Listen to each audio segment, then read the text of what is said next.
So, all right, guys, what's up? We're back again for the second episode now of Those Podcast Guys. We are Those Podcast Guys. I'm Cal. I'm Ian. And today we're going to talk about Batman. Now, I have the VHS to the 1989 Batman film here. I mentioned in the last episode that he and I are big fans of that movie. We love that movie. Saw it in theaters. Huh? Saw it in theaters. I wish I could say the same. But I can't, because we also talked about in the last episode, there's an age difference between Ian and I was 2 years old whenever this movie, whenever this movie came out and everything. So I'm going to go ahead and grab these because they're being blocked, and have these guys right there. So we have like a little Funko of the Joker. You wouldn't hit a guy with glasses, would you? Would you? Yeah. And then, we have Batman right here. And I don't know if anybody's aware, but this book just came out not too long ago. It's called Batman Resurrection. It takes place in the same universe as this, Earth 789. It is it's considered to be a sequel to the film.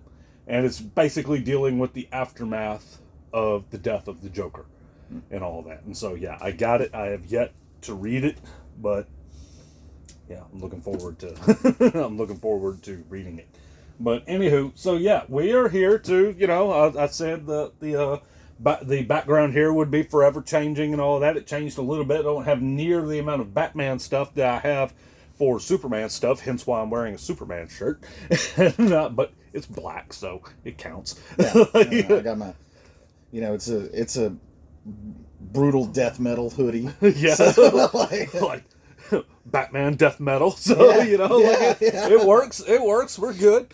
So yeah, we're gonna talk about Batman on this episode and everything. So kind of like with Superman. With me, like I really can't remember the starting point for Batman, but I would say probably what probably was the starting point, just like the Max Fleischer,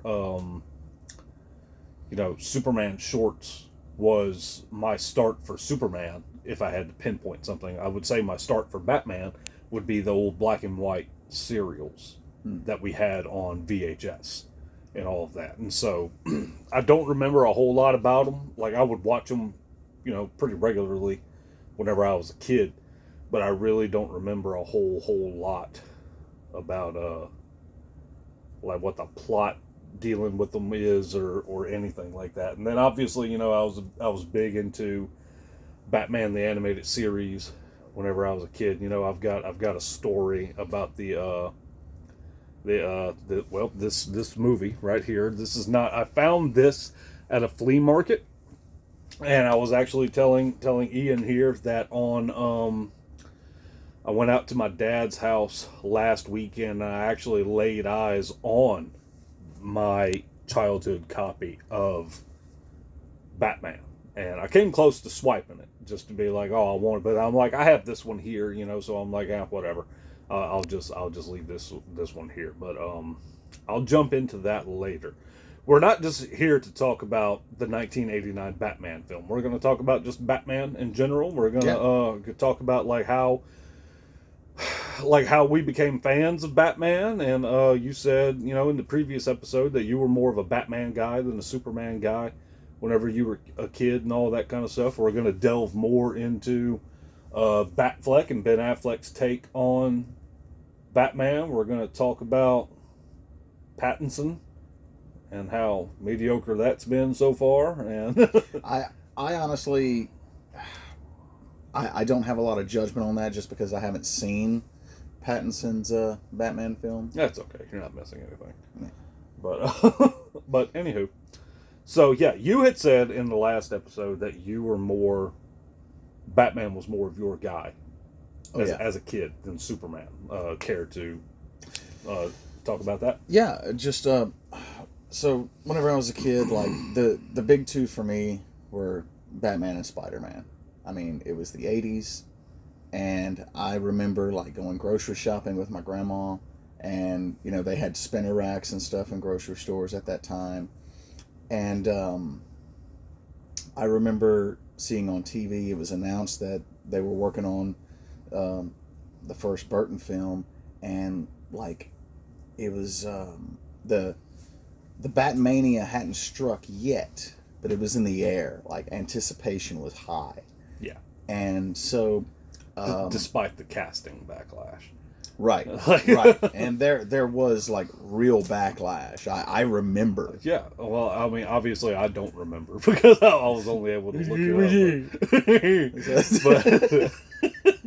But like I remember, like because I've looked up before, and like that, obviously, all over Facebook, you can dig and find where people have posted like actual like news articles. Where it's like people were like, "Oh, so the Mr. Mom guy is gonna be Right. Batman." Yeah, And, Beetlejuice. like, What? yeah, like, Um. So yeah, like I said, the anticipation was high. I had a couple Batman comics, but at that time there was we had just got cable, I think, and there was a station called the Family Channel, and they aired the Adam West series every day. They'd play like 2 episodes after school, and I was the first person off the bus, so like I was home on time every day to watch that show. As terrible as it was, I loved it it. was pretty terrible. But I don't know if you guys can see Yeah. right here. I've got an Adam West McFarlane Toys figure there, and so yeah. I also have fond memories of watching the Adam West show whenever I was younger. So funny thing, I remember very well the time whenever it really hit for me, becoming a huge fan. I was in 3rd grade, and I was actually pretty close to death. I was I had severe like dehydration, running fever for days. Finally, like my mom and grandmother, they couldn't get it to go away, so they took me to the hospital. Doctor tells my mom, if you had waited another day, he wouldn't be here. So I stayed in the hospital for about a week, and my mom's best friend brought me a graphic novel because she knew I loved comics, and this particular graphic novel was the collected version of A Death in the Family. And so here I am in the hospital, about to die. Yeah, like you get a Death in the Family. oh, and also my great grandmother had died like 2 days before that. Oh wow! So yeah, there I am in the hospital. Twisted joke. Yeah, yeah, like reading A Death in the Family, and then I remember the first issue of Detective Comics I ever bought was issue 403, and that was with Norm Brayfogle on art, rest in peace, and Alan Grant was the writer, and that was part of the Mud Pack storyline. Okay. And that was it, man. Like that's all it took.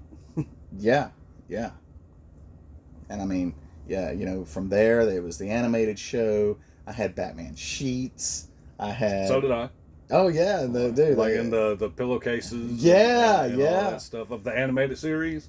No. Okay. It was actual like comic art. Okay. Like classic like Jim Aparo.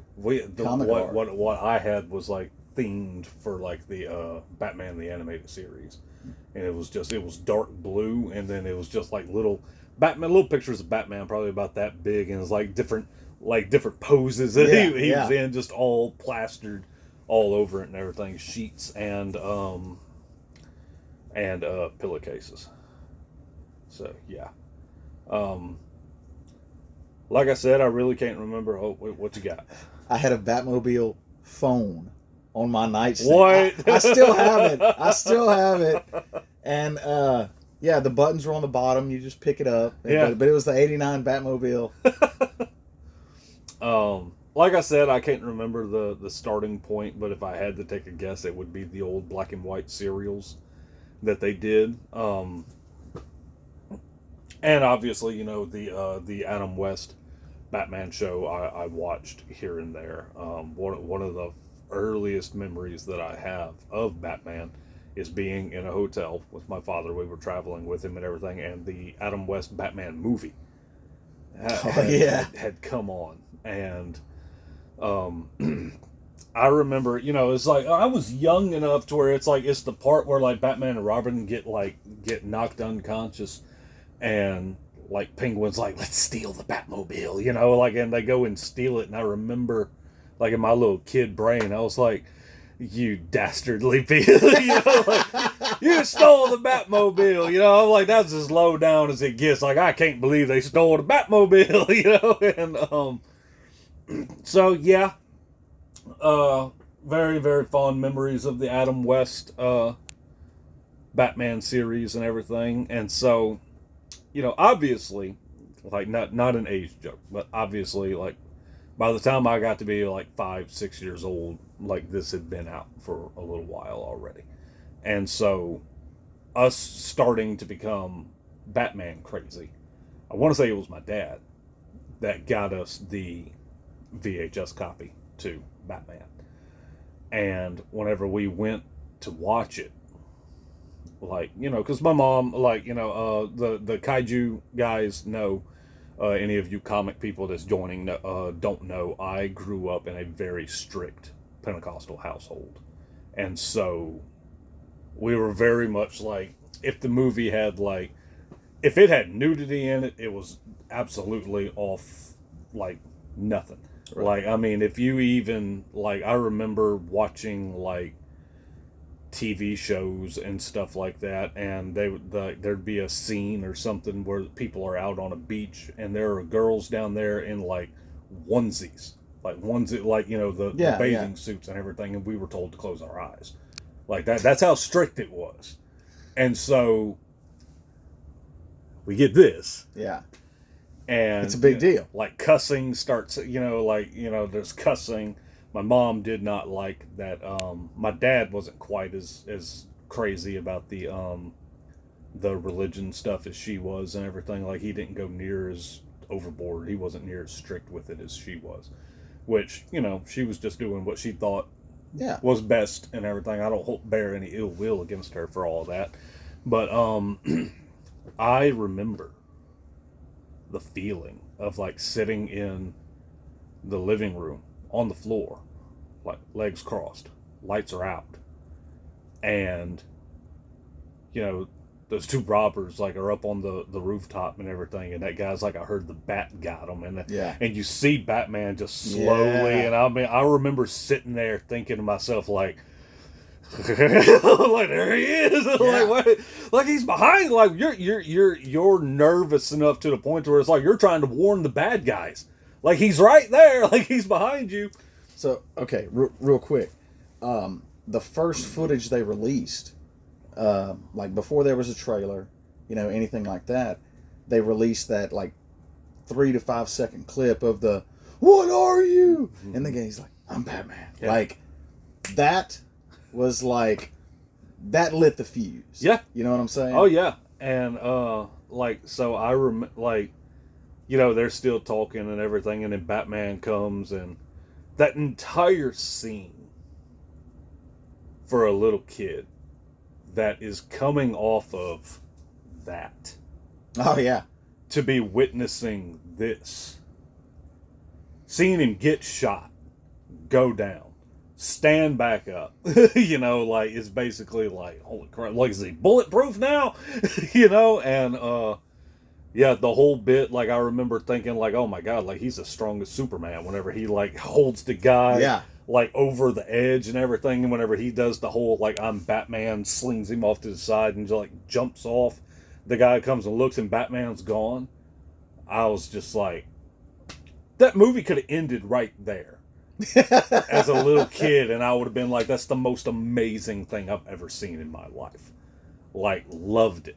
Still to this day love it. Like, it's like, I watched it with my wife. I wanted to introduce her to it probably about a year ago.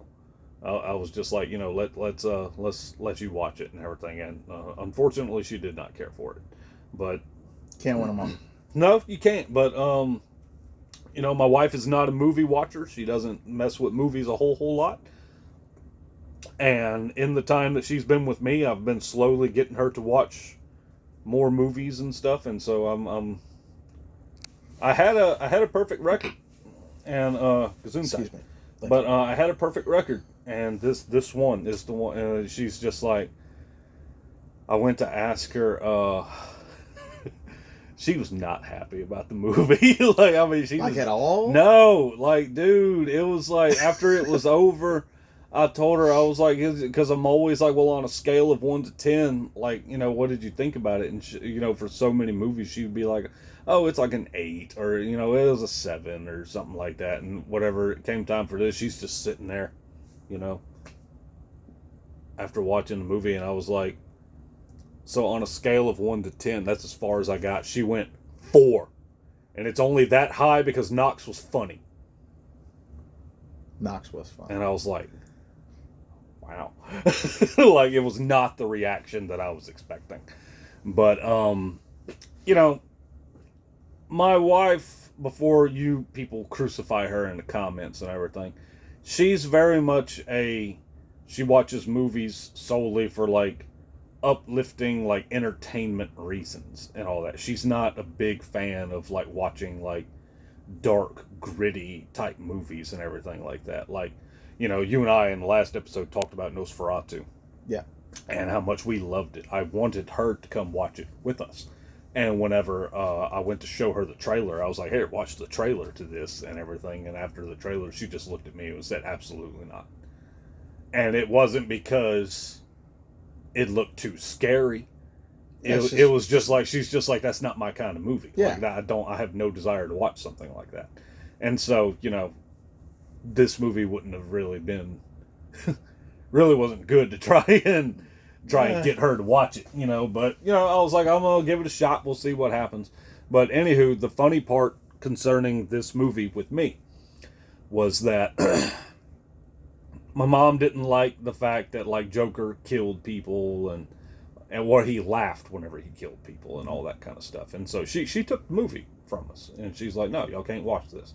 And me and my brother, you know, there's a whole bit. Devastated. There's a whole bit with, like, you know, I've told you about with the Ninja Turtles movie and everything, and we'll cover that one day in a future episode.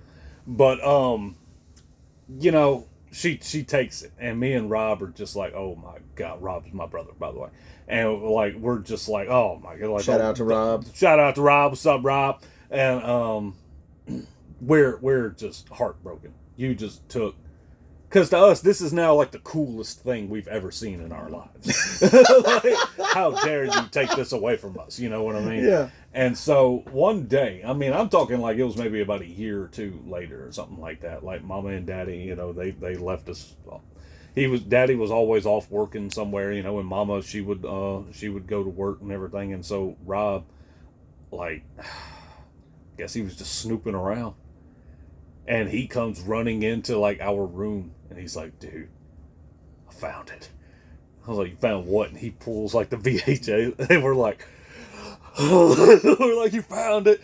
And so, like, we plug it in to watch it. And there were times that, like, you know, we would be watching it and, like, Mama would come home. And we would have to, like, they're like, we're not going to make it back to her room to put it in the hiding spot, you know? So we would have to, like, hide it in our room somewhere and be like, please don't look. Like, because if she looked and she saw that we had found that movie, it was going to be game over, you know? So, okay. Did you try the thing of, like, putting a different tape in the sleeve and just put the sleeve back and keep the VHS tape in your room? No, we wanted the sleeve. Yeah. But, so, anywho, what happens is, like, me and Rob just kept that up for years. Just sneaking the movie out and watching it here and there and all that kind of stuff. And I remember, like, me and him, by then we were in separate rooms. And we're in his room at this point, and we're playing a video game. And Mama comes in, and she's holding the tape. And she basically is like, you know, I took it away from y'all because I didn't like that, you know, Joker laughed whenever he killed people, and I didn't like this, and I didn't like that, you know, all the stuff. She's like, but that's all for, like, whenever y'all were little kids. she's like, y'all are old enough now to where it's like, I don't think that kind of stuff is going to like influence y'all or something like that, because, again, like so many things about TV was the devil whenever I was growing up. So Everything's a devil to you, Mama. but, so she hands us the tape and it's like, I think y'all are old enough now to where y'all can watch this and it won't bother you. Me and my brother are just kind of like, thanks. In our head, we're like, well, we just watched this last week. So, yeah, hopefully she doesn't watch this episode. Because she still has no idea that we were sneaking the tape out or anything and watching it. So, yeah, that was my history with the 1989 Batman film. So, I vividly remember the Christmas that year because the movie came out summer of '89. It was the movie that summer. I think it was the highest grossing movie of all time briefly whenever it came out. I think adjusted for inflation, it outgrossed the Pattinson film. Yeah. So that year for Christmas, I got the sheets. I got like framed posters, one of Batman, one of the Joker. I got the Batman NES game, and that game still holds up. The music is great. I'm aware. Like I played the game. That was a great game. I liked the game. We had a that goes to show you just how the longevity that film had is that that happened in '89. I was 2 years old, and by the time I'm like 5 or 6. There was still like a crazy amount of like Batman merchandise from that movie that was out. Oh yeah. Like we had like the Batman piggy bank. Like where it had the slot at the back of his neck and he's like standing there like with his arms crossed and everything. I remember we had like the Batman cereal. Yeah. And all that. The cereal sucked though. It was terrible. Yeah. Like it was terrible, but it was the idea of having like cereal with the bat shield on it. Yeah, You know what I mean? Like, this is awesome. My grandfather, he did this thing. So I was 9 when this movie came out. My dad, I remember, my mom took me to see it. My dad was working. And after the movie, we went to where my dad was working on vehicles. He was a mechanic at the time. And, my mom told him, she's like, yeah, we just came from Batman. And he was like, you took him to see Batman? And she was like, yeah. And he was like, that's PG-13. Like, I'm 9, Yeah. And like, I still, like, remember being in the theater and the bat wings coming down, and the Joker's like, come on, you gruesome son of a, Yeah. and being like, Mom, he said a wordy dirty. But no, I loved it. But my grandfather, he always did this thing where like, he'd go out in the shed and he'd make like wooden swords for me and spray paint them and stuff, like silver spray paint and stuff. And he made me a wooden batarang. And I just thought that was the coolest. Yeah, that's pretty cool. And obviously, like at that point in time, like the biggest toy guys out there at that point was probably Kenner, or probably not the biggest, but they had a lot of licensing and everything like that. And so like there was Batman toys galore that was based on this movie, and then Batman Returns came out in 92? 91 or 92? I thought it was 91. We'll verify Yeah. that. Like, I'll put it down. But, oh, it was a moth.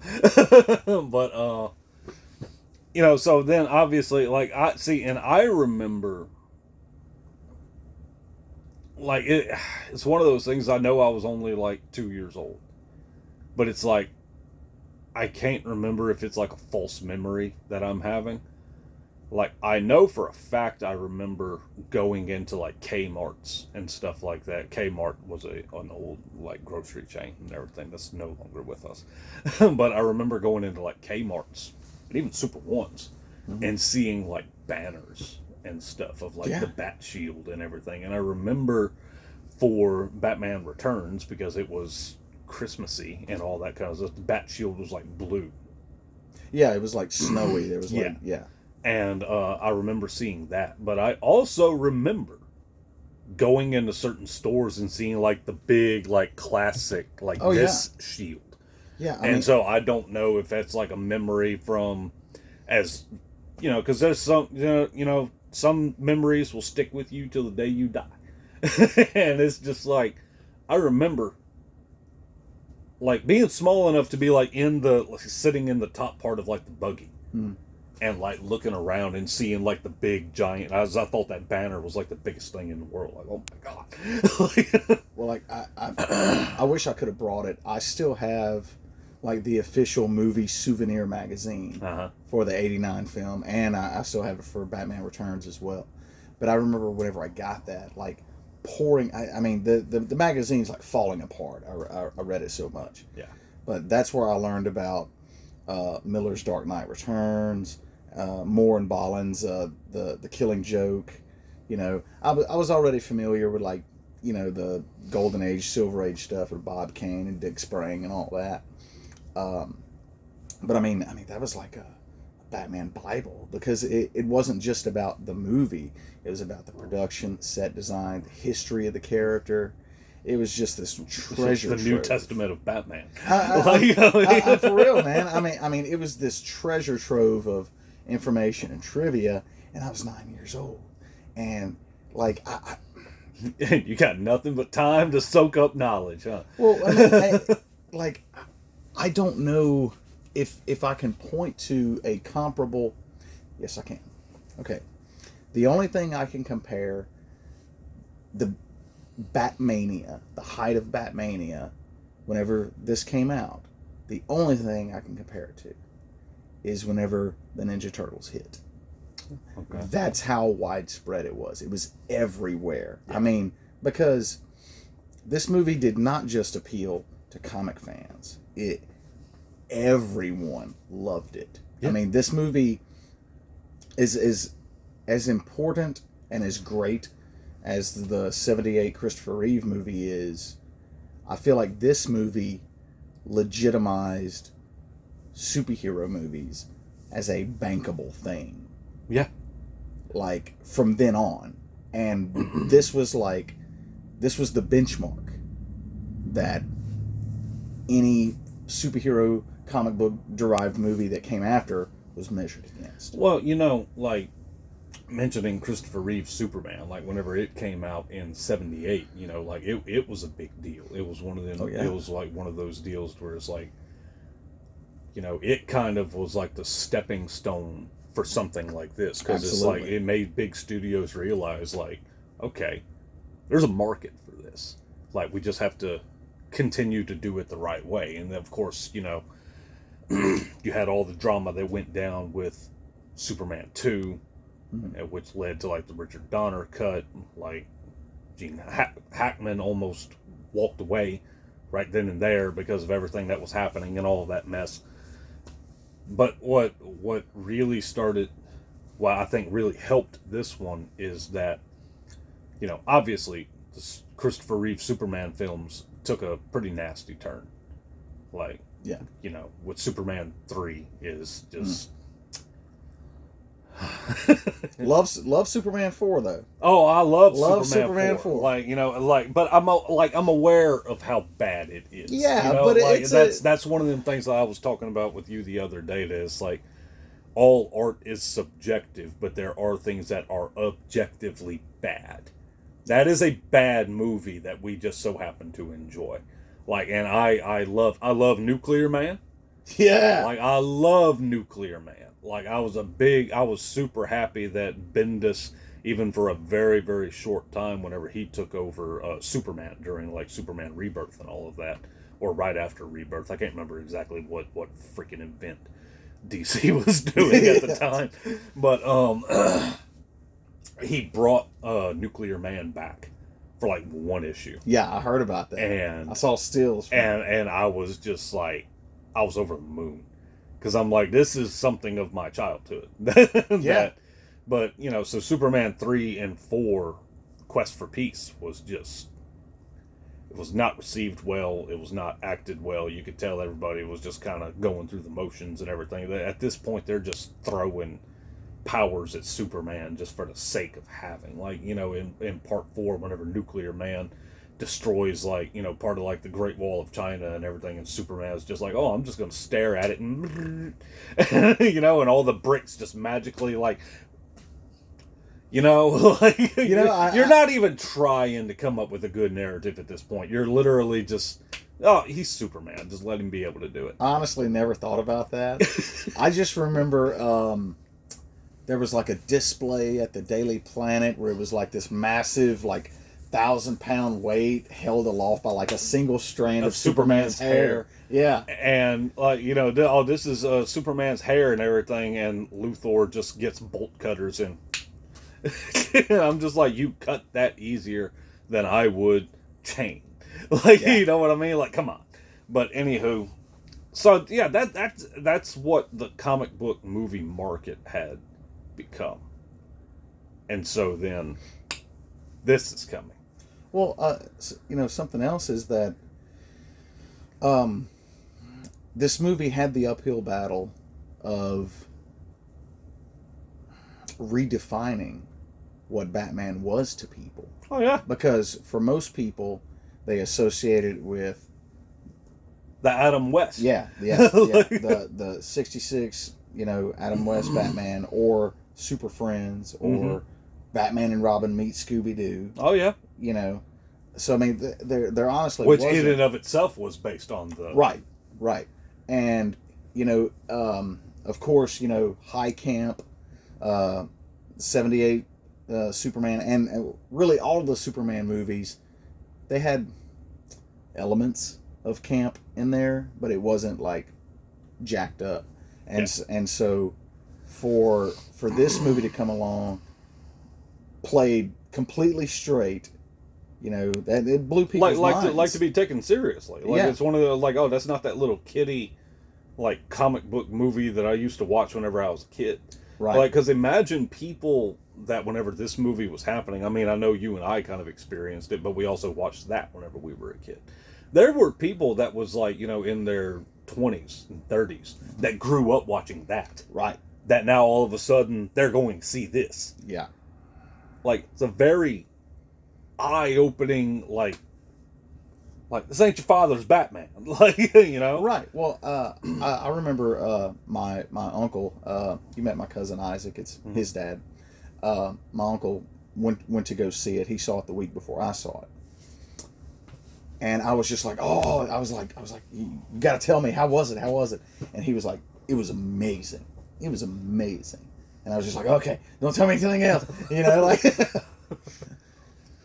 Well, yeah, so, you know, that movie comes and goes. And then enter the early 90s, and we have Batman Returns, which I do not think nearly as positive of as I do with this one. I'm not going to say I don't like it. Right. I'm just not... Well, I'm not a big fan of it. I'm just not. I like elements of it. There were definitely some odd choices. But, I mean, Michelle Pfeiffer as Catwoman will always be a fantastic choice. Yeah. Like, yeah. Just throwing that out there. Yeah. Good luck topping that. Yeah, good luck topping that. Like, I remember as, like, a little kid, you know, and the scene where she's, like, breaking in and, like, she's destroying things with her whip, and she does like the whole, like, it's a jump rope, and she's going across or whatever. I remember seeing that part and being like a little kid and being like, I don't know what it is about that, but I like it. You know? She makes me feel funny. And I like it. Yeah. So, Yeah. Well, I was never really blown away by it. Nothing against like Danny DeVito as Penguin. Nothing against really any of the performances. It was just like I just didn't care. Like, I mean, I don't know any other way to put it. Like Well, it just, and I watched it whenever I was relatively younger, like I did with this one, and it's just like to watch this one, I was like, this is freaking amazing, and then to watch the other one, and I was just like, I could go the rest of my life and never see that again, and it wouldn't bother me. well, I mean, I think one, it had the impossible task of trying to Live up to that one. yes, yeah. I mean, this came like a bolt out of the blue, Yeah. changed the game. Yeah. So Well, yeah. So now we're gonna get into some darker days, for Batman and everything. Is that obviously after Batman Returns, we have probably my least favorite live action Batman film, Batman Forever. yes, I don't have much of a problem with Kilmer. same. Except for when he smiled. Yeah, no, yeah, like yeah, that just nope, didn't care for that. Massive issues with the tone of the movie, massive issues with the physics of the movie. You know what I'm talking about. We're gonna get into that. Probably the biggest gripe that I have with the film is Jim Carrey, and I don't have anything against Jim Carrey, but Jim Carrey playing the Riddler as if the Riddler was Jim Carrey, Yeah. instead of him playing the Riddler as if he was going to be the Riddler. And then somehow or other, Tommy Lee Jones, that's playing Two-Face, that, given that time period, is a fantastic casting. Yeah. But then to turn around and be like, hey, we want you to act exactly like Jim Carrey is acting. Yeah. And so it's like, I think I said in the last episode that we did, I said that basically Riddler and Two-Face were Jokerized. Yeah. Like, because that's basically what they No, that's exactly what they were. And Tommy Lee Jones, from what I've read, was not happy during production of the movie. No, he was not. He was not happy with Jim Carrey. He I don't know if they've ever made up or anything, but from what I gather, he just straight up did not like him. And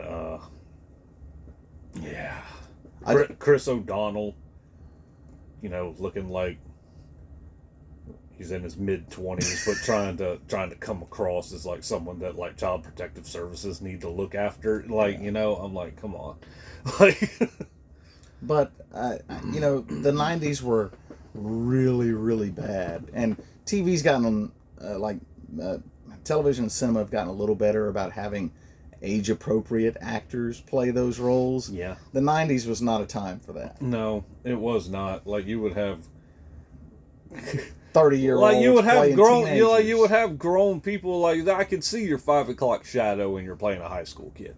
Like, you know what I mean? Like, I mean, I had 5 o'clock. I'm talking like a legit. I'm not talking a little patchy nonsense.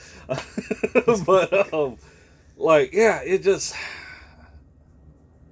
Yeah, I do not like that movie. Like, there's elements about it that I do like.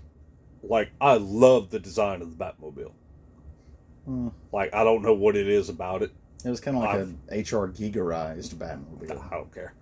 Like it just, I don't know what it was about it. I always really, really liked that one's design. Yeah, I remember like when it came out. I mean, I like Nicole Kidman. Who doesn't? Like, but like whenever it came out, I remember watching it, and obviously, I was younger whenever it came out, and so it more appealed to me whenever it first came out. But then I went years without watching it, and it was one of them deals to where I was like, I come across it one day, and I was like, oh man, I haven't watched this since I was, a lot like younger. Like, let's check it out and see what's up. And watched it, and I was just like, this movie's trash. I think I think the last time I tried to watch it, I couldn't get past the opening like heist scene, and I turned it off with a freaking vault. Fans of the movie, all 10 of you. You remember the amazing physics-defying swing of the vault back into the Looney Tunes-esque hole in the wall that it just bloop. Yeah, I'm out, dude. You could tell it was literally just the footage in reverse. Like whenever they shot. And that wouldn't be the last time Schumacher would do that. No, crap. it wouldn't. He did it in Batman and Robin whenever Robin's trying to come out of the water. Like, dude, I went ballistic whenever I saw that. But, yeah, so that movie comes and goes. And then, you know, Batman and Robin came out. And it came out, what year did it come out? I had no desire to see it at the time. I think it came out in like 99 or something like that. No. Maybe like 93, 94. Maybe 94, 95. Batman and Robin? Yeah. Hang on, I'm going to Google it real quick. Talk to them about something. Yeah. Okay, so for any of you guys watching this, let's have a ranking of the Batman films. Let's see what you guys think. What's your favorite Batman film? What's your least favorite? Who's your favorite actor beneath the cowl? Mine is Ben Affleck. A very, very close second would be Christian Bale. That's your favorites? Yeah. Okay. 97. Oh, wow. Yeah. Okay. So, yeah, 97 is whenever it came out. And, yeah, watched it. And this is why I've told you before, this is why, you know, I know a lot of people, whenever it comes to live action Batman films, they talk bad about Batman and Robin before they talk bad about Batman Forever. One thing is like the bat nipples. Let's get one thing straight. Kilmer's Batman suit had bat nipples. It did. I don't know why people seem to forget that. Yeah. Like, that's not something that was exclusive to Clooney's bat suit. Like, Kilmer's had that. Another reason why I actually have more respect for the Batman and Robin film with Clooney is that it didn't try to be anything other than what it was. It knew what it was. It was an overly long, expensive toy commercial. It was trying to sell merchandise. That's what it was trying to do. And it was trying to appeal to children. It was a live-action cartoon. It was a live-action cartoon. They had an entire toy line. That's why they changed suits so often. Multiple times. And that's why all the bad guys had different outfits. That's why all the bad guys had their own little specialized, like, little motorcycles and little cars and things like that. It was all meant to sell merchandise. Yeah. Like, it's not a far-fetched thing. They used to do it with TV shows all the time, like He-Man and G.I. Joe and all of that kind of stuff. Like, they was meant to sell merch. They just so happened to try and use a movie for it this time. And that's why I have more respect for Batman and Robin, because it's like, it knew what it was. Agreed. And it had a job to do, and let's be honest here, it did it. It sold the merch to the kids and all that kind of stuff. Batman Forever, it just tried to be a legit Batman movie. I think, if I remember correctly, Burton, of course, did not direct Batman Forever, but I think he did produce it. He was going to direct like another, like there's a lost project out there. Right. That he was going to do. And then, he didn't do it. Right. But yeah, if I remember correctly, Burton did produce it.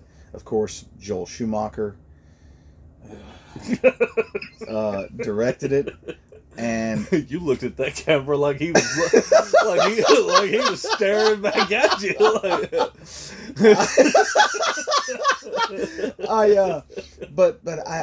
I think the major flaw with Batman Forever is it tried to have its cake and eat it too. It tried to be serious and it tried to be a toy commercial. Mm-hmm. Yeah, I would go for that. And Jim Carrey's antics did not help. Yeah.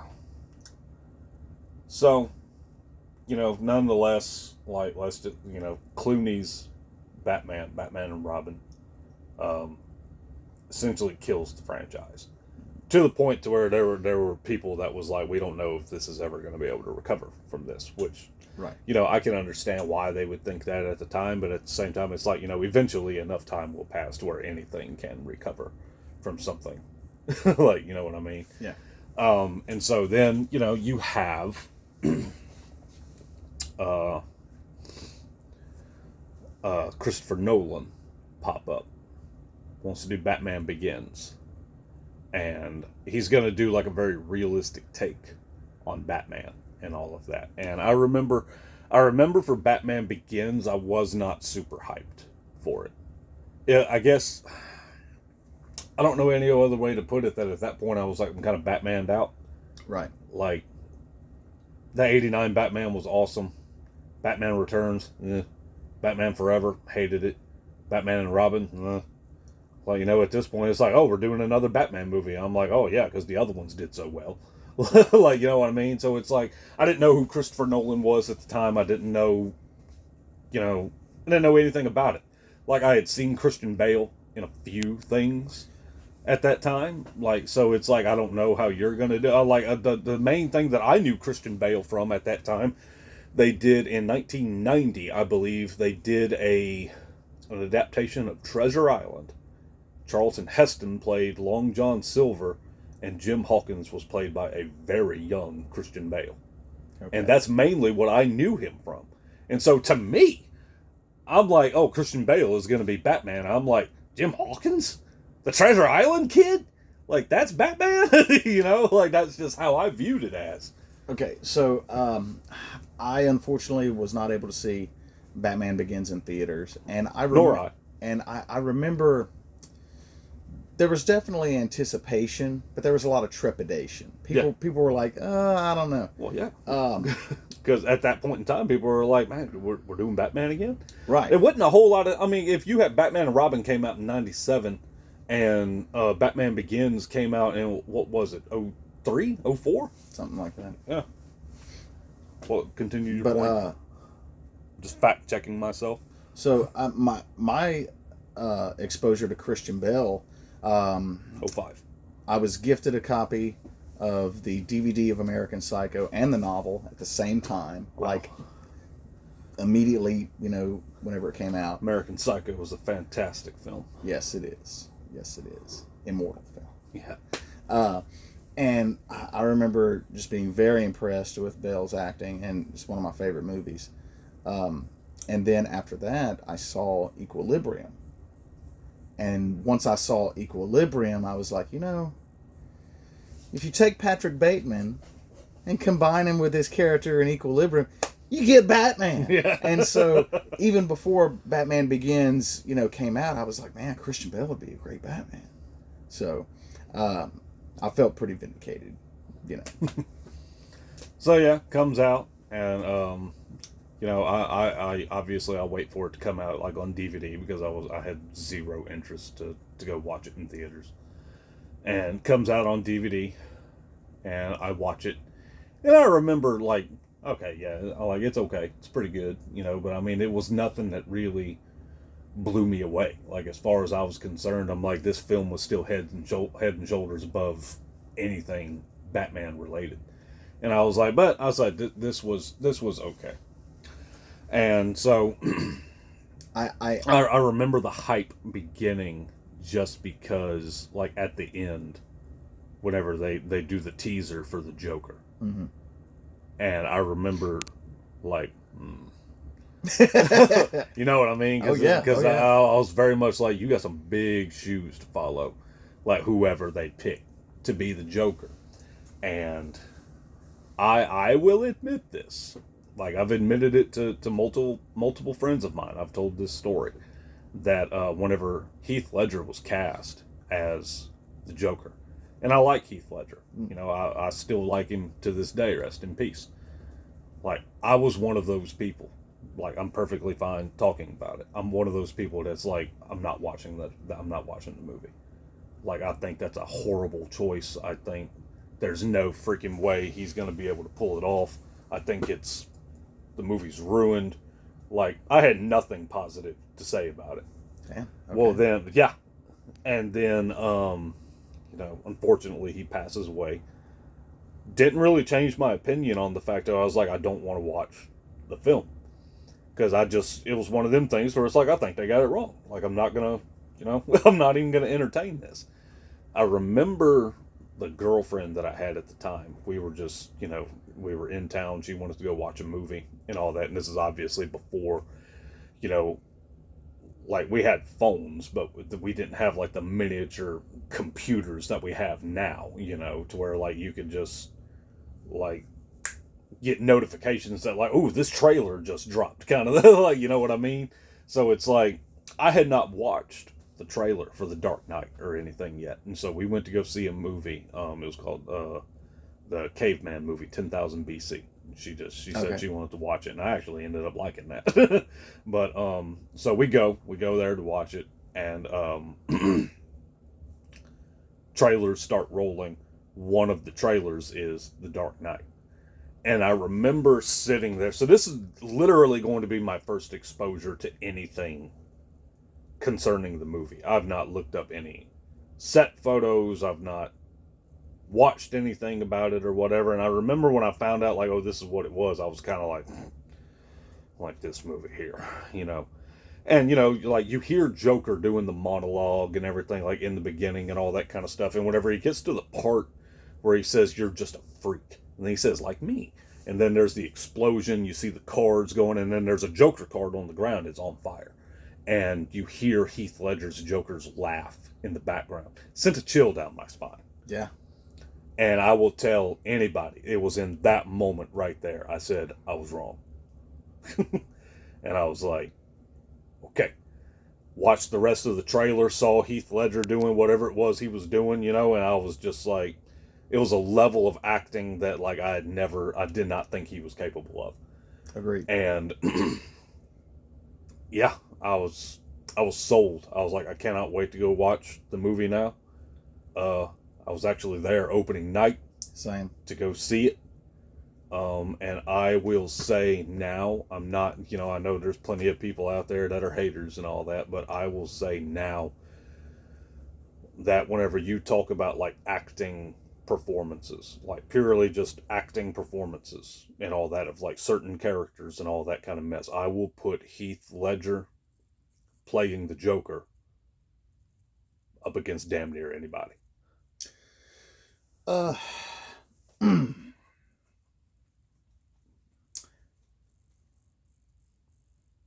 Okay. I mean, I don't misconstrue. I loved what he did in the role. Loved the movie. Saw it opening night. Was blown away. I just don't know if I would put it up against anything. I said damn near anybody. Okay. But yeah. So loved it. Obviously, he won the Academy Award for it. I feel I have feelings towards that. I feel that was more of a sentimental kind of thing. Like, okay, he passed away. Like, let's give him the award kind of thing. You know what I mean? But and that's not taking away anything that he did in the role, because it was a fantastic role and all that. But let's be honest here. Let's address the elephant in the room. A lot of the reason why that movie was as successful as it was because he died. Yeah, and that created this mystique around well, it did. I remember going to work, and there were so many stupid theories that people had and everything like that. There was people that were saying he got too deep in the role. He got too deep in the role, and he went crazy, and he couldn't take it, and so he took care of it. Believe it or not, I'd heard one from two former co-workers of mine that they full on believed that he, while making Brokeback Mountain, had pure fallen in love with Jake Gyllenhaal, and It's called acting. because they couldn't be together, it weighed on him Oh, so heavily he just couldn't take it anymore. Oh yeah. Like, and I looked at them the same way you're looking at me. Just like, you can't be serious. Like, you're joking, right? And it's like, no, they full on believed that. And yeah, there was all kinds of rumors. There was all kinds of things about, concerning his death with the role and all of that. And obviously there was a little bit of talk here and there because Nolan had planned originally, from what I heard, he had planned on reusing the Joker a little bit here and there in the third film. Like, he wasn't done with him or anything. And so there was a little bit of talk, very briefly, I believe, of recasting the role. But eventually they were just like, you know what, we're just gonna let it go. Like, we're not gonna recast. And so that's what they ended up doing. And then we ended up getting The Dark Knight Rises with the most non-Bane character that you didn't like Tom Hardy's Bane? I love Tom Hardy's Bane, but he's nothing like Bane. That's just how I feel about it. His Bane was smart. Oh, his Bane was very smart. But yeah, Dark Knight Rises comes out. I remember everybody and their second cousin had a Bane, trying to mimic him with whatever it was that they were trying to say and all of that. I like The Dark Knight Rises. I know there's a lot of people that talk kind of negatively about it, but I remember it was this big thing with The Dark Knight Rises that, like, not long before it opened, The Avengers opened. Became like the highest opening weekend, in history, and like highest grossing comic book film of all time.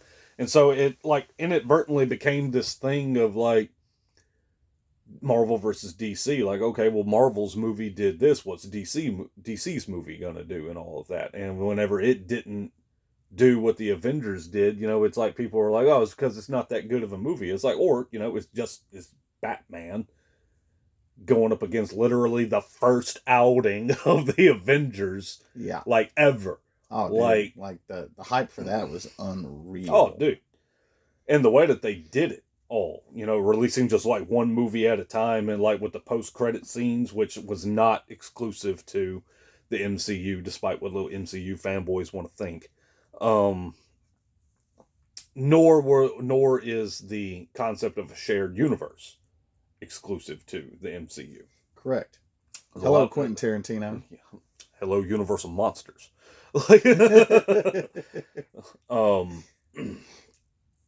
But yeah, so it comes out, and I was like, okay, it's okay. Like, I mean, I liked it. I honestly, I think for that trilogy, I would say Dark Knight Rises, then Begins. But now, that doesn't mean that I don't like Begins. I just think it's just not as good as the other two, in my opinion.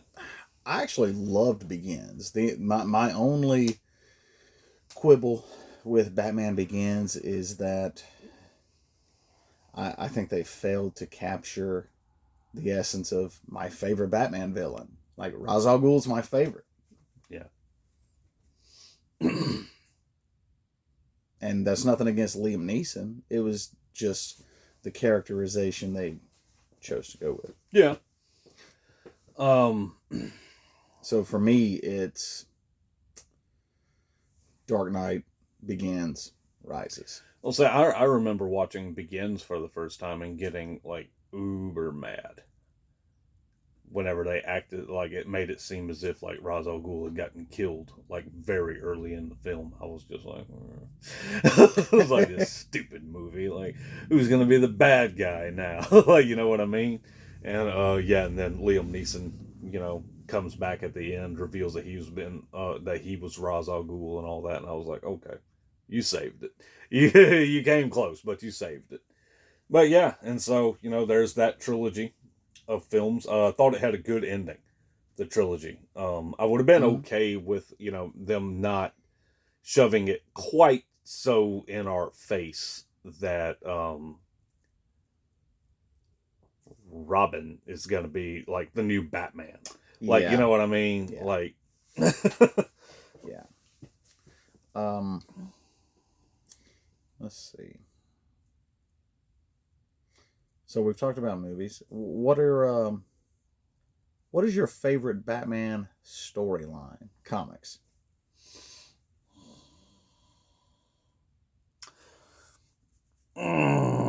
oh man, dang it, I don't know. There's, I don't know. Okay, well, I love Batman. Rest in peace. I love Batman. Rest in peace.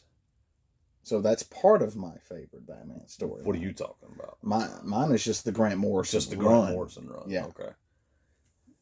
And okay, while I have this opportunity, uh, DC, why is there not an action figure of Damian Wayne as Batman with the trench coat, worked into the cape? That's a brilliant design. Uh, you knocked it out of the park, Andy Kubert. But yeah, Todd McFarlane, make it happen. Right? Like,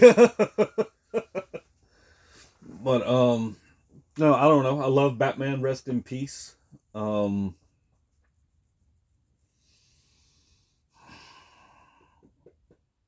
It's not really. I mean, it's a Batman story, but it doesn't really deal with Batman. I love Battle for the Cowl. No, that's a I wonderful love story. the resurrection of Ra's al Ghul. Yeah. Oddly, my favorite part of the entire storyline is the return of Bruce Wayne. Whenever he's like going through time. Yeah, that's pretty cool. Because to me, what Morrison did with that was like this. It was like redefining the mythos of Batman, and it became this time spanning, millennia spanning thing. Obviously, I like Batman Hush and everything to an extent. Oh yeah.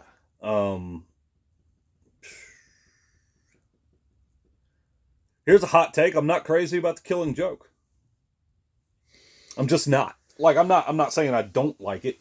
Just I hear so many people, like, whenever people are talking about like what's the best Batman like story arcs of all time and everything, there's an ungodly amount of people that will say the Killing Joke, and part of me is kind of like, really? Like, no, I'm actually with you on that. I love Alan Moore. I have almost his entire career. But yeah, I think it's overblown, and I think Alan Moore himself would agree with you.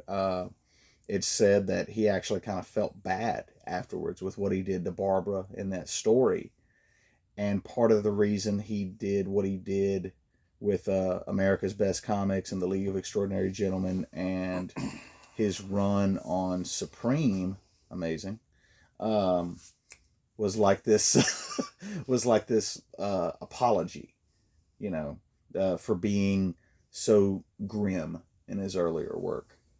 Also, great Batman runs. Where's it at? It has a lot of detractors. I don't care. I love it. Yes. Yeah. This is the absolute all-star Batman and Robin done by Frank Miller. Now, me and Ian, like, it's still sealed. Like, I've just never...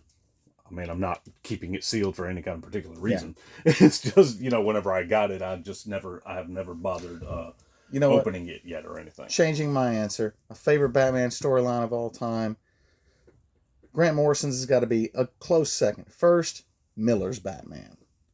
Like, there are elements of Miller's Batman that I really freaking like, but then there are other elements about it that I'm not crazy about. And many of the things that I'm not crazy about is found in that story right there. Like, because let me tell y'all something about all-star Batman and Robin here, okay?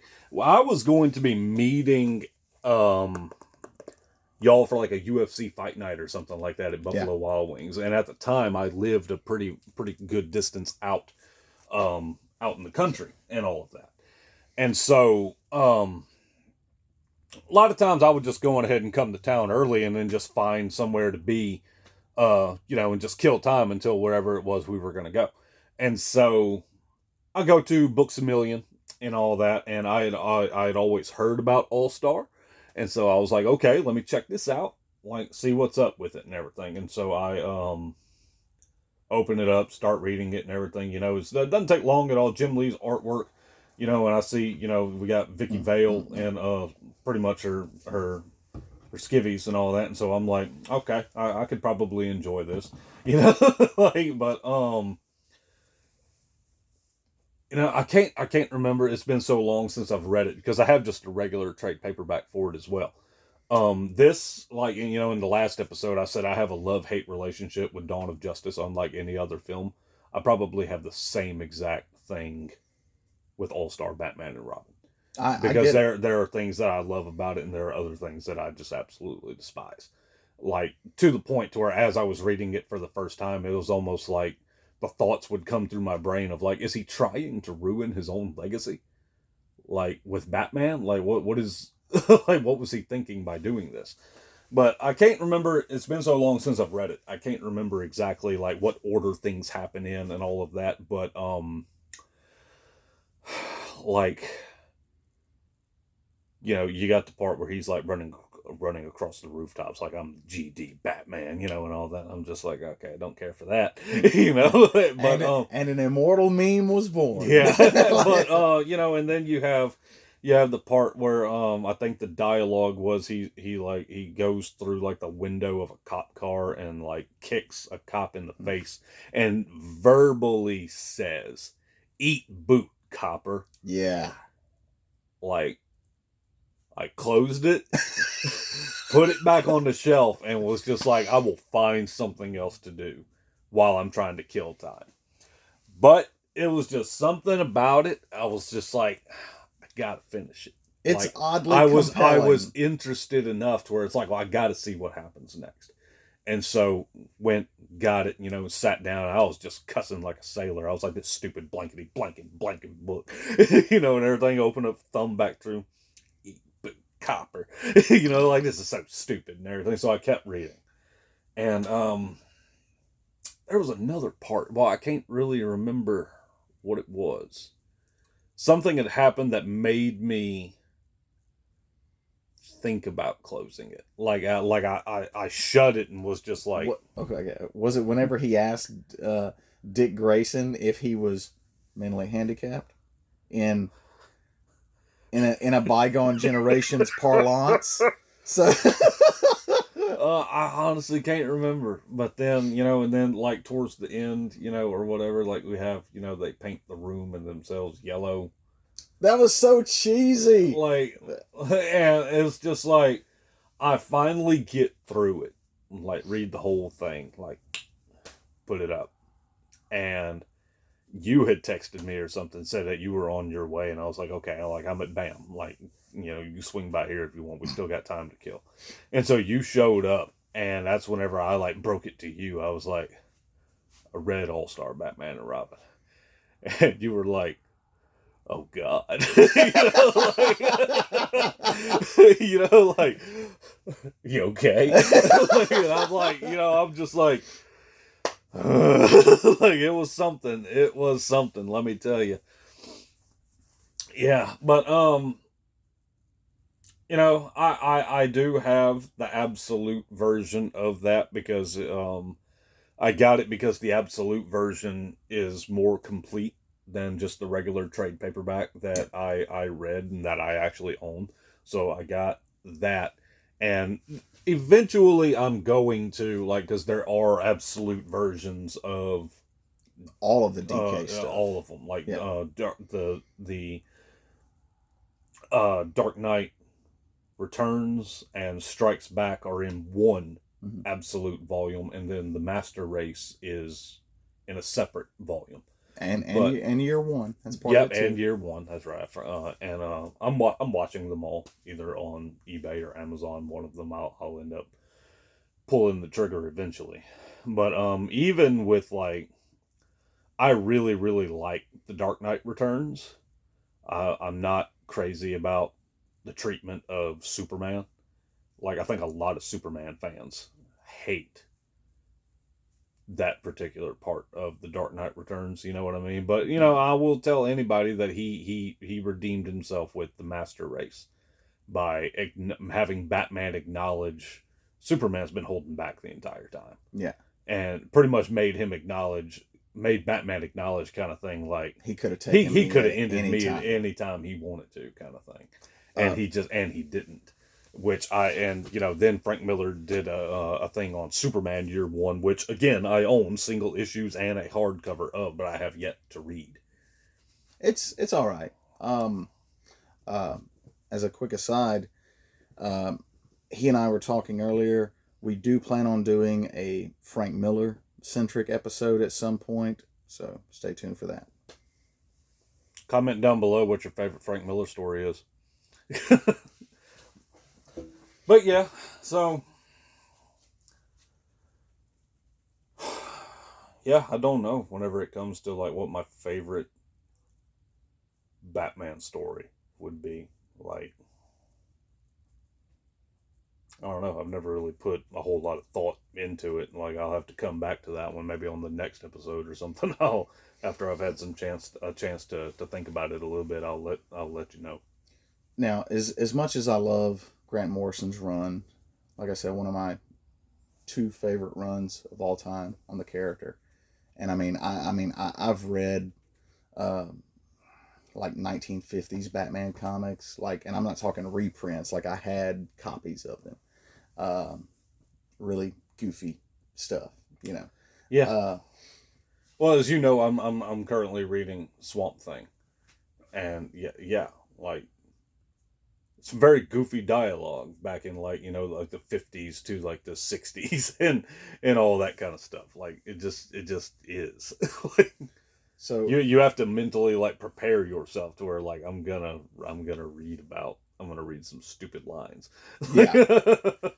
So like for me, I see Morrison's run as like the last great peak for Batman comics, and after that, I love the Scott Snyder stuff with Greg Capullo on art, but as good as it was, like Court of Owls, amazing right out of the gate. Oh, I loved Court of Owls. But I don't feel that it reached the heights of the Morrison run, and I feel that Snyder's run may have been the last good Batman run, because after that, DC just turned him into their version of Wolverine in the 90s, where Wolverine was on. He was in almost every X title. He was an Avenger. He was rubbing elbows with Ghost Rider and all that. You couldn't spit without hitting a comic book with Wolverine in it. That's about how it became with Batman. I mean, to an extent, that's how it is now with Batman. Yeah. Like, I mean, he has his own title. Like, just going off of like, I don't know exactly what all titles are going on there's now. Several but it's like, titles. You have like Detective Comics, and then you have Batman. Then it's like Batman the Dark Knight, and then Batman and Robin, and like he's in a title of World's Finest with Superman, and then like almost as if like per every arc that's going on for any other title, he's a guest appearance at some point in time or whatever, and it's like dude, I don't need to see Batman like in everything that I'm trying to consume. Right. And what so okay, I know you and I were talking I think yesterday, and like I haven't read many DC comics in a few years. I heard, I think it was last year or the year before, there was a Batman comic where Batman he's either on the moon or he's like in like a satellite or something, and it's not like the Justice League Watchtower, some yeah, and he has to get to Earth, and he has no vehicle, and he's got like some little like boot jets or something, but they have very limited capability. He has no supplemental oxygen, Either that or it was just like minutes of oxygen, right? Yeah. And he basically just base jumps to Earth, uses his cape to shield himself from like burning up and re-injury. Yeah. Like, that's dumb. no, I completely agree. And whenever I saw that, I was Dude, like, does he not know who his best friend is? Like, all he has to do, I mean, like, Superman has stated before that he knows the sound of Bruce's heartbeat. yeah.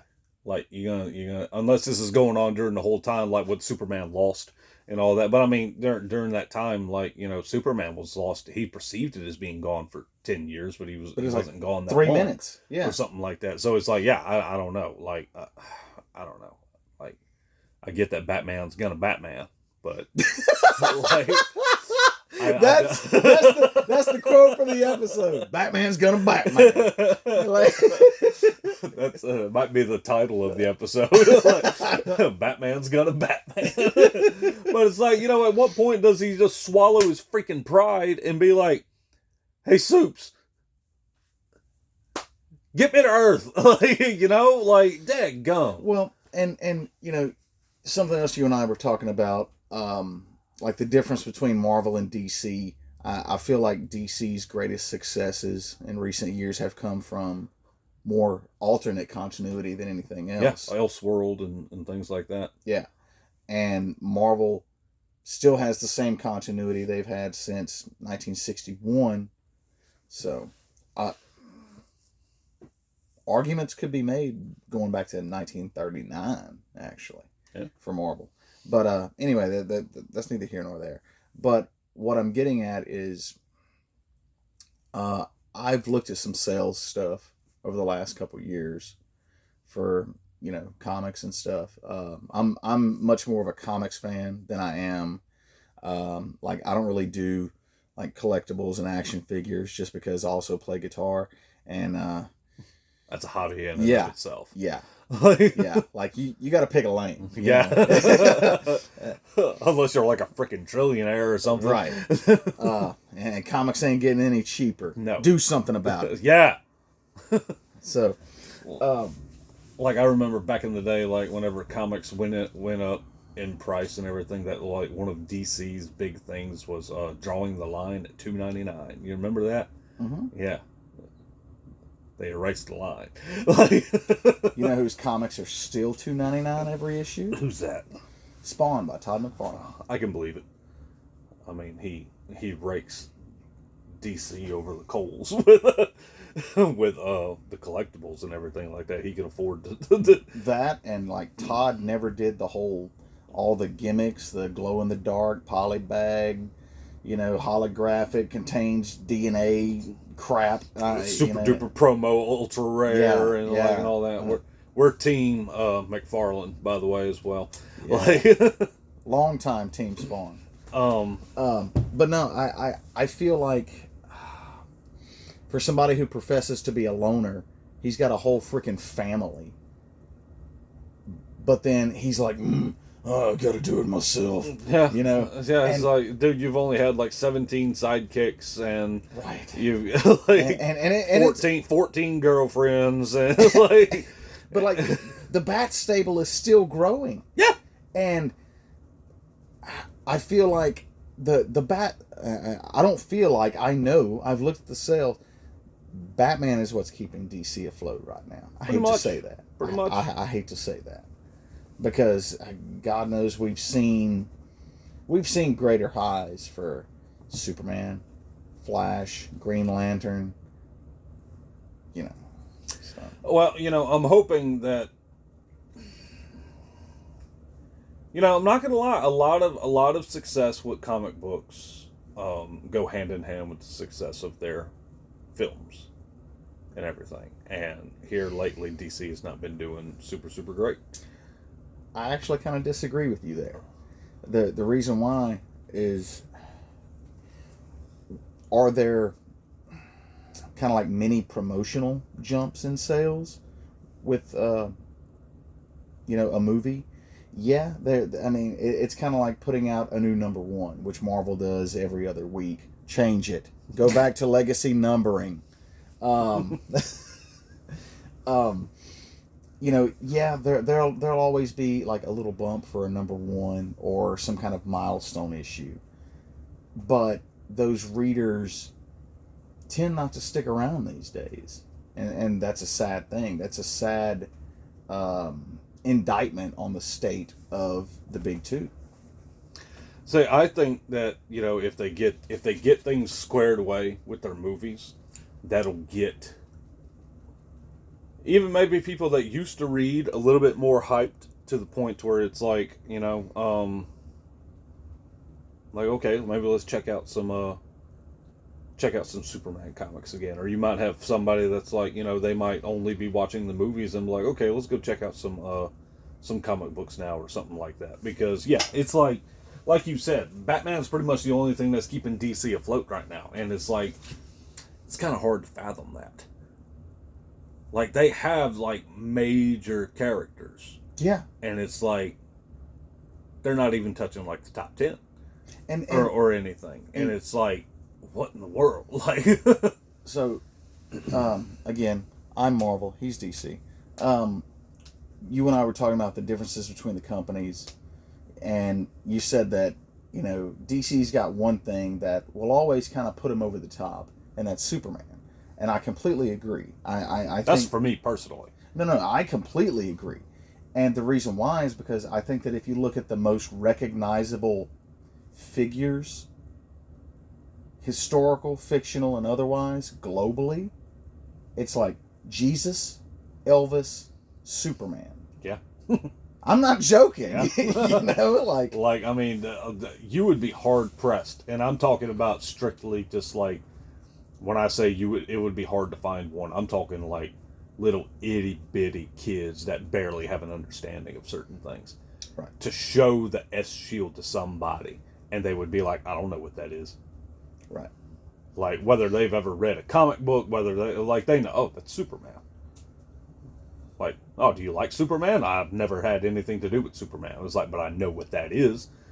Like, and I don't know. I just feel like if you show, maybe with the right color scheme and everything, like, it would be a little bit better. But if you show just a picture of like a spider symbol, maybe like the old like classic like red spider symbol. Yeah, where it has his eyes and stuff. Yeah, would be like a little better. But the current like spider symbol that there is and everything, you try to show that to people, there's going to be people that's going to be like, okay, it's a spider. Like, they're not going to make the connection to, oh, that's Spider-Man. Like, you might have to actually go fishing a little bit to the point of like, okay, it's the symbol of a superhero. Oh, well, Spider-Man or everything. But if you just come up and show them the current, like, Spider-Man logo, like, there's people out there that's gonna, like, what is that?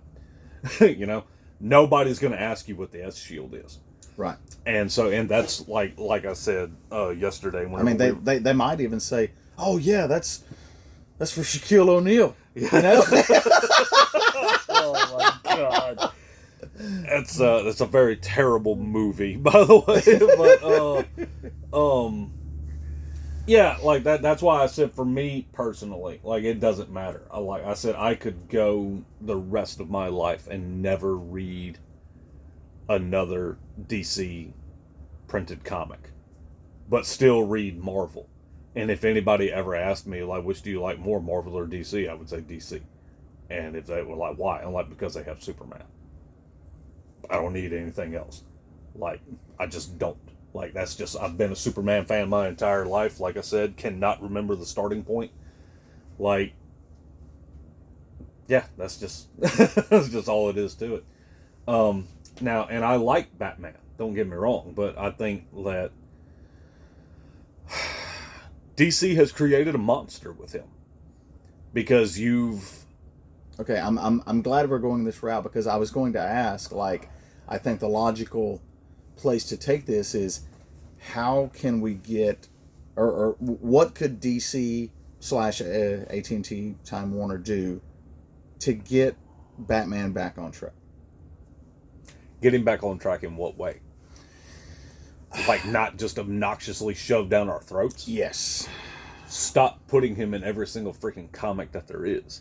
That's one thing. Like that I think that's one big major thing that they could do. Um, Uh, Obviously, like the IP is just it's going to always do well. yeah. But whenever I say like stop just shoving him in every single comic that they print, that includes like Black Label stuff too.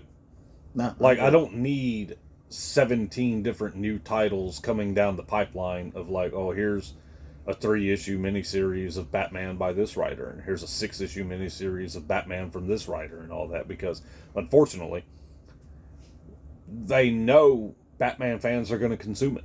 Mm. So they know print it. It's going to make us money. But by doing what they've done, they're not showing any type of love or anything to any other character. Right. And like I told you, whenever it's been hard to be a Superman fan for the past few years. You and I was talking about a week ago or something like that, to where like it seemed like DC had gotten on this kick towards like anytime they wanted to make a character of theirs look good or look strong, look powerful or whatever, like, well, what are we going to do? Oh, we're going to have him beat up Superman. Yeah. So that'll make readers go, oh, this guy's serious, like he was able to overpower Superman. Okay, that's okay. You can get away with that once, twice, not every freaking month, just about. Like, I mean, and obviously that's a little bit of an exaggeration, but I mean, it seemed like every opportunity they got, they were punking down Superman. Yeah. And like it got to the point to where Superman fans just got to where they stopped caring. Like, I stopped caring. Like, I still love the character. I didn't give a hoot about anything that was going on in the comics. I just didn't. Right. And it becomes one of those deals of like, why can't you just show the love to any other character? Not just Superman. To any of the other characters. Show them the same type of love and respect that you're showing Batboy there. Like, I mean, it just gets to where it's like, it's freaking ridiculous. So some things that I would do to kind of get the character back on track, not just from the standpoint of my enjoyment, but from the standpoint of for the DC universe. James Gunn's universe. No, well, no, I mean like DC Comics. Okay. Yeah. So one, shrink the Bat family. We don't need. I don't know how many Robins there are at this point, honestly. Plus Harley and Poison Ivy, who are basically kind of part of the Bat family now too. You got Jason, you got Selena, who shouldn't go anywhere. But like, let's kind of go back to basics. You know, like Batman's gone from doing shit on the moon. You know? Yeah. Like, when's the last time he was, I don't know, taking down organized crime? Stopping Zaz. Yeah. You know? Like, stopping a heist that's held by Two-Face. Yeah. Like, any of that kind of, it's like now that kind of stuff is just like, that's how they open up an issue. Right. Like, oh, he's chasing down these guys. Oh, he stopped this bank robbery or whatever. Like, oh no, a world-ending event is happening. Only Batman can save us. Right. And at the same time, I'm not talking about a reboot. Like, DC... Man. Okay, so we live in Louisiana, right? And there's a joke about Louisiana that we're not prepared for winter. It's more than a joke. It's also true. But it's not. But it's like... It's like, you know, if you throw ice on the ground, school's closed, the state shuts down. Like, you know, but still go to work. Okay, so where I was going with that is the way Louisiana shuts down whenever there's ice on the ground. DC is like, oh, what? It's a Wednesday? Let's have a reboot. Yeah, you know, pretty much. Like, what's that? Oh, you know, I bumped a car in traffic this morning. We got to reboot. You know, it's just like they'll take anything as an excuse to reboot. Yeah, and not only like reboot, but also just like they look for any excuse that they can to put Batman in the forefront of anything. And one example that I can give that I talked to you about one time was whenever they did the story arc Forever Evil. Yeah. And I remember whenever Forever Evil was like, they were building up to Forever Evil, and I remember being very, very hyped for it. And I liked Forever Evil. Same. It's one of Same. my I really enjoyed it. And like the concept of it was just so great. Like, the crime syndicate is here, all the heroes are gone. It's up to Earth's villains to save the day. Like, one of the big quote from that series that I remember is Luthor seeing the how everything has happened in the world, and he straight up says, he said, this looks like a job for Superman, but where the hell is he? Yeah. You know, because they don't know where the heroes are or anything. They just know they're not around. And so, you know, you have Luthor, he's putting together a team, like, you know, it's going to be like Black Adam, Manta, you know, the New 52 version of Bizarro, you know, because this was happening during the New 52. Captain Cold was there. Who else? I want to say there was one more, but I can't remember who it was. But nonetheless, you know, Luthor's putting together this team and all of that. And then, lo and behold, it gets revealed at like the end of issue 3 or something like that. Oh, wow. Batman's here. And Catwoman. And I remember reading that and just like closing the issue, and I was just like, they can't freaking help themselves. Like, you have this awesome opportunity. You have this awesome story that's happening.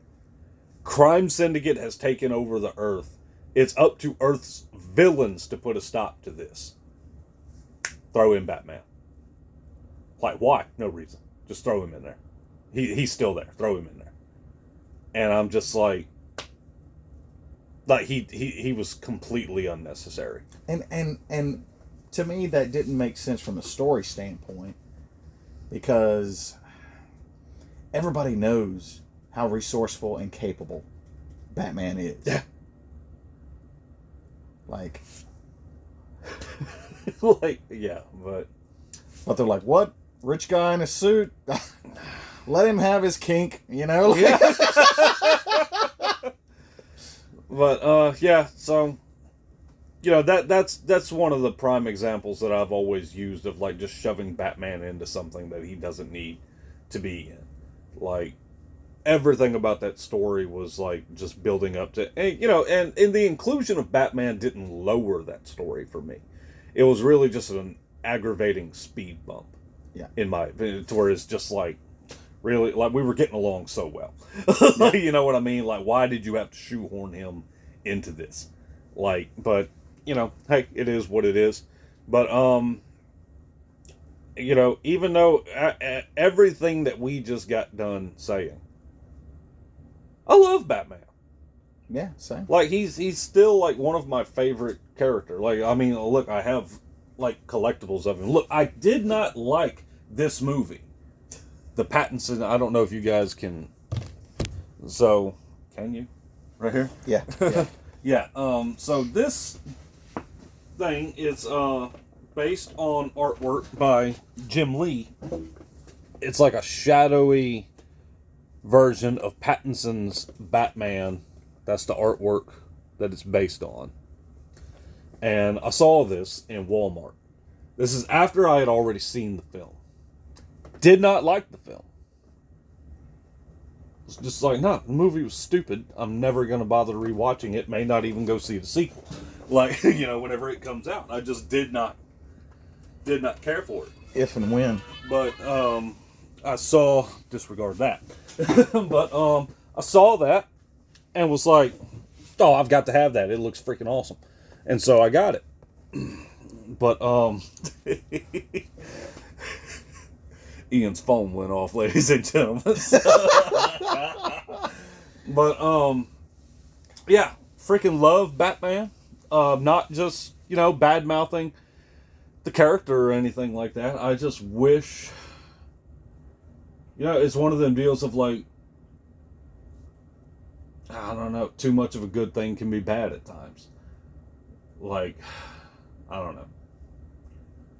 Which, this episode is now, we've been going on for an hour and a half, but let's jump into Batfleck very briefly, because we had talked about Batfleck a pretty good bit in the first episode, so we don't really need to delve into a whole lot concerning Batfleck with this one. But yeah, love the casting, the movie. I have, watched the other episode. I've got my feelings on that movie. Hated the changes that Joss Whedon made to his character. You have like probably the most film accurate version of Batman that we've seen so far. Step straight off of the comic book page. And, if you don't agree with that, I'm sorry, you're just being a hater at this point. I don't care what you say. I mean, because, you take Batfleck, throw him into, Batman Hush. It works. Yeah. I mean, he's Jim Lee's Batman stepping off of the page. Yes. That's basically what he was, with Frank Miller's Batman's mentality. Yeah. And, loved it. And to see how Joss Whedon butchered him was just, it was horrible.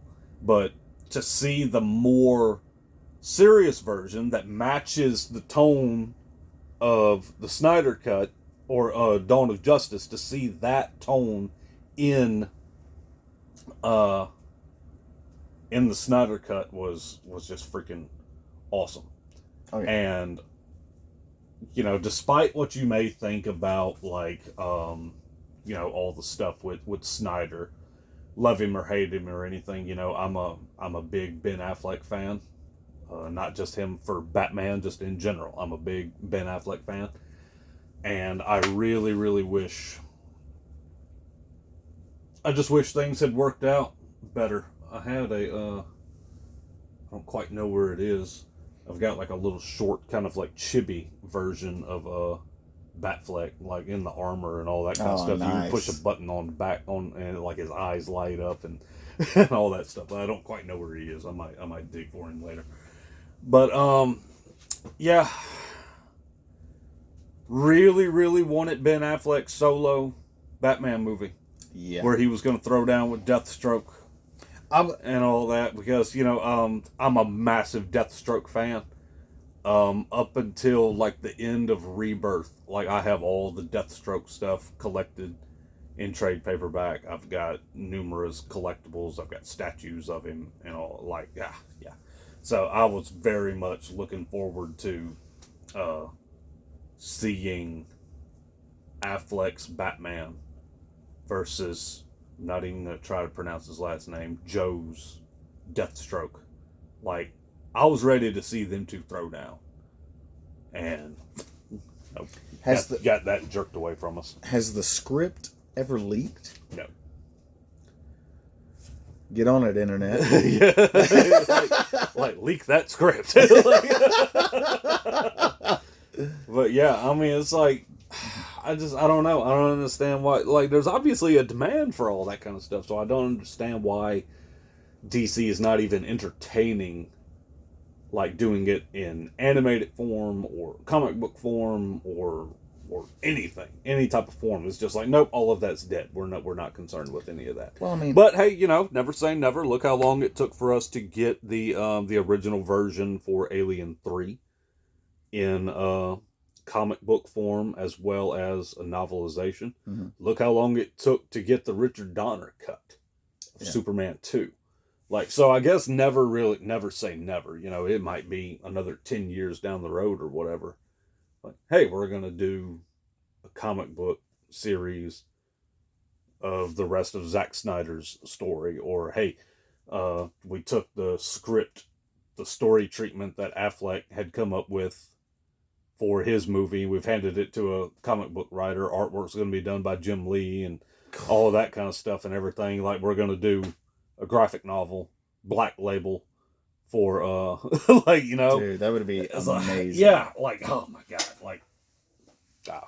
Like, there's money to be made. There is money to be made, at the very least, from us. And y'all, look at the collectibles I own. This is just what you can see, okay? I make poor financial decisions. Like, DC, somebody, do something about it. Like, I thought it would be really cool. Like, I don't know if I've ever told you this. Snyder, he does a lot of stuff with Netflix now. Oh yeah. I had always thought it'd be really cool to like just hire all of his same actors and like continue his story, but like change all the names, change the costume designs and all that kind of stuff, and all that. And this it's is Nightman. yeah. This is Spectacular Man. An awesome woman. Oh my. But yeah, so this is Fast Guy. What's he do? He goes fast. This is Android. Oh man. Jesus. But yeah, so we haven't, the only taste that we have of Batman for James Gunn's DCU so far is that in Creature Commandos. I haven't been watching Creature Commandos. I've seen the still that you're talking about. Yeah, there's a still of it and everything. And based on that still, he looks pretty buff.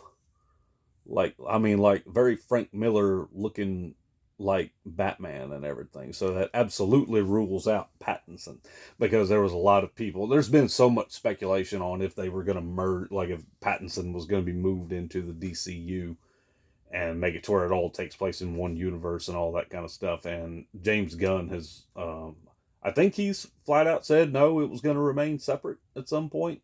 But yeah, I'm sorry. I don't want Pattinson to be the DCU Batman. I just don't. Okay, so you know who I would love to see as a new Batman? Who? And when I say new, I don't mean year one. I mean just new to us. Yeah. I think his name is Alan Ritchson. Plays Jack Reacher on the Amazon Prime series. That's a Frank Miller Batman looking SOB. Let me tell you what. Like that dude.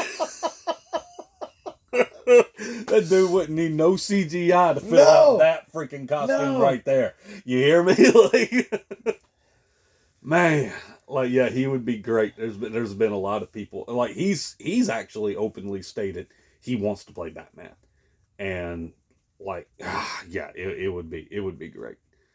But again, like, like we said with like the Superman episode and everything, there's so much stuff that's like up in the air that we just don't know. We don't know how it's going to go. We don't know, his Superman movie might come out and, it just may not do very well. You never know. It might have a very lukewarm response. It may only make about $600-700 million, like, in which, like, by today's standards, to say only $600-700 million and everything, like, that sounds like a lot of money, but by today's standards, with the amount of marketing that's done and all that kind of stuff, I mean, dadgum, there's movies that make nearly $1 billion that only generate like $50 million worth of profit, or whatever, like, just because of how much it needed to make before it cancels everything out. Yeah, but I don't know. I don't know. Like, I'm excited to see what they're gonna do with the Batman property. Like, I don't know. Just for me, it's gonna be hard to top what they were going for with Batfleck, because that was just, I talked about it in the last episode, the warehouse scene in Dawn of Justice. That's about that's Batman going to Batman right there. well, that, and like, it was definitely inspired by different elements from different stories. I mean, there was some Miller's Dark Knight. There was some Injustice in there. There was some other stuff. Uh, but the way it kind of spun it together, I found it very compelling. And that's what we want as comic fans, and just as fans in general. We want something that maybe has the ring of the familiar, that's going in a new direction, but stays true to the essence of the characters. Yeah. So, but yeah, I mean, like, let's go back to basics. With Batman, shrink the family, put him in fewer books. I don't know. So you're never going to slow down like the Machine as far as like his merch is concerned. You know what I mean? Right. Like, I mean, just the amount of shirts and everything that he does, and like I've talked to my brother Rob about it. I said, if you're like, let's not even talk about comic books or anything like that. We're talking strictly just merch, toys, shirts, hats. Superman and Batman are a powerhouse just by themselves. Oh yeah, like nothing else included. Agreed. He like, so like I don't know. It's like give other superheroes a shot. DC, for crying out loud. Like, we don't need Batman shoved down our throat every single issue of everything that's going to get done and all that. I know we really sounded like we were bad mouthing Batman like there's no tomorrow, but like, we like the character. Well, I mean, we want to see what happens, but I mean, dadgum, like we don't have to have him shoved down our throat all the time. Well, I mean, we're being critical because we love the character. Well, yeah, like if we didn't care, we wouldn't be doing this episode. No. So. Well, all right. Yeah, I pretty much don't have much of nothing else to say. Yeah. Okay, guys. Cal and I have talked. We've talked about ideas for future episodes. We don't. Those podcast guys isn't going to focus on just comics all the time, or comic book derived things. There's going to be times we just talk about movies or music or just different pop culture stuff. We might just have discussions about some historical aspect about certain things dealing with pop culture. So what I'm getting at is hopefully after a couple episodes and knocking on 4 hours between the two, you kind of got a feel for what we're about. What are some things you want us to talk about? We're going to talk about Frank Miller's kind of career in an upcoming episode. We may do some more character spotlights. So we might do an episode in the future about the kind of back and forth, who's responsible for what between Stan Lee and Jack Kirby. I'm huge on. I don't just love comics. I love the history behind comics as well. The behind the scenes squabbles and creator conflict is just as compelling to me as my favorite comic stories. So, yeah, music, movies, comics, pop culture. What do you want to hear? Let us know. What do you not want to hear? Let us know. So yeah, I think that pretty much does it. We're going to wrap it up. So, we had talked about earlier in the comments, don't forget to comment who is your favorite Batman, who is your least favorite Batman, just let us know what's your favorite, what's your favorite Batman movie and everything. I know. What are your favorite Batman memories? What was your first Batman comic? What got you started? Let us know. Yeah, just tell us about Batman a little bit. So, alrighty, guys, we will catch y'all next time. Later.